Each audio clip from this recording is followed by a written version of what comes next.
আসসালামু আলাইকুম রহমতুল্লাহ বারাকাতুহু। আপনারা জানেন আমার ভাবনা স্টুডিওতে রোগ সহ এই সচেতন সোসাইটি বিভিন্ন কার্যক্রম নিয়ে তুলে ধরার চেষ্টা করি। এমনকি আমরা রাজনৈতিক বিশ্লেষণ থেকে শুরু করে সমাজের নৈতিক অবক্ষয় সব কিছু তুলে ধরার চেষ্টা করছি ইনশাল্লাহ। তো আজকে আমাদের সম্মানিত অতিথি একটা সুন্দর গুরুত্বপূর্ণ বিষয় তুলে ধরবেন, যেটার মাঝে আমাদের রোগের সাথে সাথে আমাদের সমাজে কুসংস্কারমূলক কিছু বিষয় রয়েছে। আমরা এই রোগে যদি কেউ আক্রান্ত হয় তাকে একঘরে করে ফেলা হয়, তাকে ভুল বুঝাবুঝি করা হয়, সেই বিষয়টা আমরা আজকে আপনাদের সঙ্গে তুলে ধরার চেষ্টা করছি। তো আপনাকে অসংখ্য ধন্যবাদ আমার ভাবনা স্টুডিওতে আসার জন্য। ধন্যবাদ আপনাকেও, শুধু দর্শক মণ্ডলী আপনাদেরকেও অনেক ধন্যবাদ এই অনুষ্ঠানটি দেখার জন্য। আজকের যে বিষয়টা সেটা হলো এইচআইভি। আমরা এইচআইভি শুনলেই আমরা একটা নেতিবাচক মন্তব্য বা নেতিবাচক ধারণা কিন্তু আমাদের সমাজে বর করে, আমাদের মাথায় এসে বর করে। তো আমরা এইচআইভি সম্পর্কে স্পষ্ট আইডিয়া আজকে আমরা জানার চেষ্টা করব সম্মানিত অতিথির কাছ থেকে। আচ্ছা, এইচআইভি সম্পর্কে যদি আপনি সংক্ষেপে মানুষদেরকে সহজ ভাষায় একটু তুলে ধরার চেষ্টা করতেন প্লিজ। এইচআইভিটা আসলে কি? ধন্যবাদ। এইচআইভি নিয়ে আসলে এখনো অনেক মানুষের ভিতরে অনেক রকম ভুল ধারণা রয়েছে। এইচআইভি অর্থাৎ হিউম্যান ইমিউন ভাইরাস বা হিউম্যান ইমিউন ডিফিসিয়েন্সি ভাইরাস এটাকে বলা হয় এইচআইভি। এবং এইচআইভি ভাইরাসটার কারণে আমাদের শরীরে যে রোগটা হয় বা রোগের যে উপসর্গগুলো দেখা যায় সেটা হচ্ছে এইডস বলা হয়, অ্যাকোয়ার্ড ইমিউন ডিফিসিয়েন্সি সিনড্রোম। অর্থাৎ এই রোগে আসলে মানুষের রোগ প্রতিরোধ ক্ষমতা একেবারেই কমে যায়। রোগ প্রতিরোধ ক্ষমতা কমে যাওয়ার কারণেই কিন্তু তার বিভিন্ন অসুখ বিসুখ সে আক্রান্ত হয়ে যায় এবং ওই অসুখে আসলে মূলত সে মারা যায়। আচ্ছা আচ্ছা আচ্ছা, তার মানে হলো যে এটা একটা ভাইরাস, সেই ভাইরাসটা আক্রমণ করে এবং দীর্ঘ একটা সময়ের পরে সে এই ভাইরাসের আক্রমণের কারণে সে মৃত্যুবরণ করেন। আচ্ছা, তো এই ভাইরাসটা কিভাবে ছড়ায় এটা যদি একটু বলতেন প্লিজ। ধন্যবাদ। এই ভাইরাসটা আসলে ছড়ায় হচ্ছে দুইভাবে। একটা হচ্ছে রক্ত, এই ভাইরাসে আক্রান্ত যিনি আছেন তার রক্ত যদি আরেকজন শরীরে যায় সেটার মাধ্যমে হতে পারে, অথবা এই ভাইরাস আক্রান্ত যিনি আছেন তার সাথে আরেকজন যদি শারীরিকভাবে সম্পর্ক স্থাপন করে তার মাধ্যমে হতে পারে।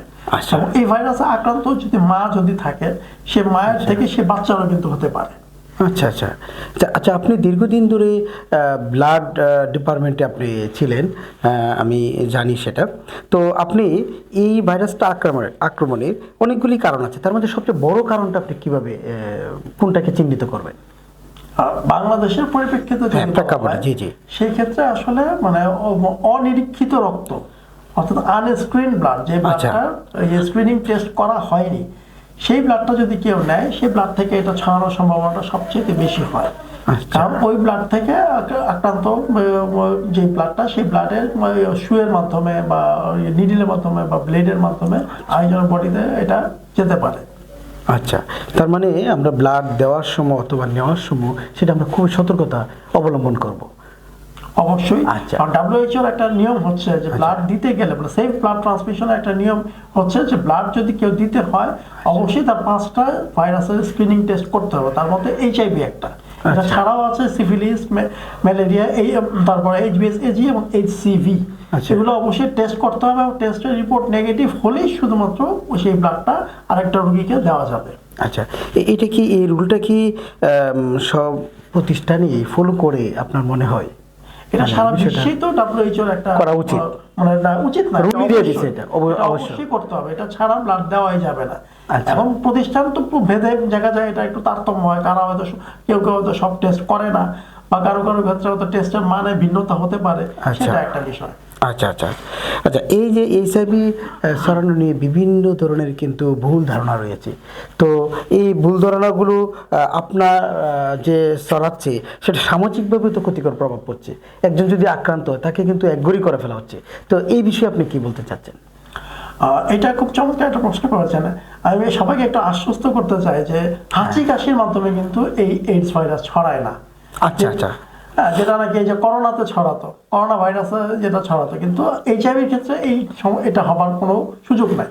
হাঁচি কাশির মাধ্যমে ছড়াবে না, তার সাথে হ্যান্ডশেক করলে ছড়াবে না, তার সাথে কেউ যদি আলিঙ্গন করে সেক্ষেত্রেও ছড়াবে না, তার ব্যবহৃত যদি বস্তু যদি কেউ ব্যবহার করে সেটাতেও কিন্তু এটা ছড়াবে না। আচ্ছা আচ্ছা আচ্ছা, একমাত্র যেটা ছড়াবে সেটা হচ্ছে তার রক্ত যদি তা আরেকজনের শরীরে যায়, যে কোনোভাবেই হোক, অথবা তার সাথে যদি কোনোভাবে শারীরিক সম্পর্ক স্থাপন করে। আচ্ছা, এছাড়া সরানোর কোনো মাধ্যম নেই। মাধ্যম নাই।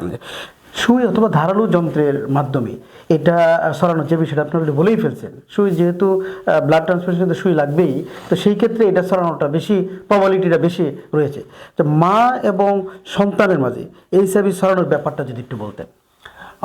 এইচআইভি আক্রান্ত যে মা, সেই জি। মায়ের ক্ষেত্রে সেই বাচ্চার এটা হওয়ার সম্ভাবনা অলমোস্ট 100%।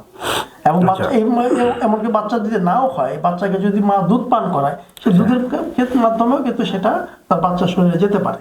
আচ্ছা, এখন কোনো মা এইচআইভি আক্রান্ত কিন্তু তার সন্তান হলো, সে এখন এই ক্ষেত্রে কি করতে পারে যদি এরকম হয়? যদিও আমরা আসলে এরকম মানে example খুব medically কম। এটা আমরা যেটা বলি আর কি, মানে এইচআইভি আক্রান্ত মাকে আমরা সাধারণত মানে এই বাচ্চাটাকে না রাখতে আমরা তার সংস্পর্শে না রেখে অন্যভাবে সে বড় করা। বাচ্চাটাকে মানে আমি যেটা বলা হচ্ছে যে না, বাচ্চাটাকে মানে যে টার্মিনেট করে ফেলা আর কি, যদি তার গর্ভাবস্থায় ও, থাকে, গর্ভাবস্থা। গর্ভাবস্থায় যদি বাচ্চাটা থাকে, তাকে সেটা গর্ভপাত করে ফেলার জন্য এটা বলা হয়, যদি সেটা আপনার 4 সপ্তাহ বা 4 থেকে 16 সপ্তাহের মধ্যে যদি সেটা হয়ে থাকে আর কি। আচ্ছা আচ্ছা। আর তার বেশি যদি হয়ে যায়, সেক্ষেত্রে বাচ্চাটা আসবে এবং বাচ্চাটাও এই রোগটা নিয়ে আসবে। অবশ্য সাথে সাথে তো একটা সিমটম আসে না, তবে বাচ্চাটা মানে ওই ক্ষেত্রে আসলে খুব বেশি একটা ভালো ভবিষ্যৎ নাই আর কি। আচ্ছা আচ্ছা, বাচ্চাটা বলা যায় তার ভবিষ্যৎটা খুব বেশি একটা ভালো হবে বলা যায় না। মায়ের কারণে তার বাচ্চাটা আচ্ছা আচ্ছা, এইডস ব্যাপারটা তো আসলে সরাসরি এইচআইভি থেকে এইডস হয়, এই বিষয়টা হচ্ছে ভাইরাসটা। আচ্ছা, এইডস যেটাকে বলা হয় অ্যাকোয়ার্ড ইমিউন ডেফিসিয়েন্সি সিনড্রোম, অর্থাৎ কয়েকটা ইয়ার ভিতর দিয়ে এই জিনিসটা যে সিনড্রোম গুলো প্রকাশ পায় আর কি। জি জি, সেটাই হচ্ছে এইডস বলা হয়। আর ভাইরাসটা হলো এইচআইভি। জি জি জি জি জি। না, এটা একটা খুব একটা বিষয়। ইদানিং আমরা একটা, যদিও বিষয়টা সামাজিকভাবে একটা নৈতিক অবক্ষয়ের একটা বিষয় আমরা দেখতে পাচ্ছি, তারপরেও আমরা আলোচনার জন্য, আমাদের সচেতনতার জন্য একটা বিষয় তুলে ধরছি, সেটা হলো সমকামীদের মধ্যে এই এইচআইভির ঝুঁকিটা কি বেশি না কম? আপনি কি মনে করেন সেটা? সমকামীদের ভিতরে একই রকম ভাবে ঝুঁকি থাকবে। আচ্ছা আচ্ছা, ঝুঁকি কমাতে সাধারণত আমরা আচরণগত বা সামাজিকভাবে আমরা কি করতে পারি? স্পেসিফিক, যেমন আমরা নৈতিক সম্পর্ক থেকে দূরে থাকা, এইচআইভিতে আক্রান্ত থাকলে তার থেকে দূরে থাকা, এটা কি না? এটা যদি একটু বলতেন আপনি প্লিজ। এই ক্ষেত্রে যেটা হয়, মানে আমরা তো মুসলিম প্রধান দেশ, জি জি জি। সবার আগে আমাদেরকে ধর্মকে মানা উচিত।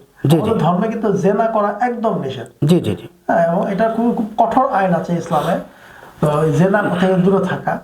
আর এমনি সাইন্টিফিক্যালি যেটা বলা হচ্ছে, মানে সাধারণত কি বলে, কন্ডম ব্যবহার করতে বলা হচ্ছে। জি জি। এইচআইভি আক্রান্ত যদি না ছড়ায়, সেক্ষেত্রে কন্ডম ব্যবহার করা, বিশেষ করে যে ব্রথেল গুলো আছে, পতিতালয় গুলো আছে, সেখানে কন্ডম অ্যাভেলেবল করা, সেটা ক্ষেত্রে বলা হচ্ছে। আর সবচেয়ে বড় কথা হচ্ছে প্রিভেনশন ইজ বেটার দেন কিউর। মানুষ যদি নৈতিকভাবে ভালো যদি থাকে, তাহলে সে এই ধরনের অনৈতিক সম্পর্কের মধ্যে যাবে না এবং সে ভালো থাকবে। আলহামদুলিল্লাহ। সম্মানিত দর্শক, খুব গুরুত্বপূর্ণ একটা বিষয় আমরা আলোচনা করেছেন সম্মানিত অতিথি, এবং আমরা জানলাম, এবং আমি যতটুকু জানলাম, আপনি যতটুকু জানলেন, সেটা আপনার পাশের মানুষকে ছড়িয়ে দেওয়ার চেষ্টা করেন। তাহলেই হয়তো বা আমাদের পুরো সমাজে এইচআইভি সম্পর্কে সচেতন একটি সমাজ গড়ে উঠবে, এবং আমরা এটা প্রতিকার এবং প্রতিরোধ করতে খুব সহজে করতে পারবো। এবং দেখা হবে পরবর্তী ভিডিওতে। সেই প্রত্যাশায় বিদায় নিচ্ছি আপনাদের কাছ থেকে। আসসালামু আলাইকুম ওয়া রাহমাতুল্লাহি ওয়া বারাকাতুহু।